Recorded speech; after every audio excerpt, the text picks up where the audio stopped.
Mahigit 450,000 units ng mga illegal na vape products ang sinira ng Bureau of Internal Revenue ngayong araw. Gamit ang pison, pinagulungan ang mga illegal na produkto at pininturahan ng pula. Nasamsam ang mga ito sa nationwide na operasyon ng ahensya. Ayon sa BIR, higit 1 bilyong pisong buwis ang mawawala sa gobyerno dahil sa mga smuggled products. Nananawagan naman ang BIR sa publiko na isumbong ang mga nagbebenta ng vape products na walang excise tax stamp.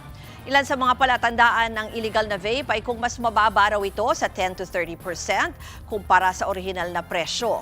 Ang mga susunod na linggo, mahigit 300,000 na illegal vape products pa ang sisirain ng ahensya.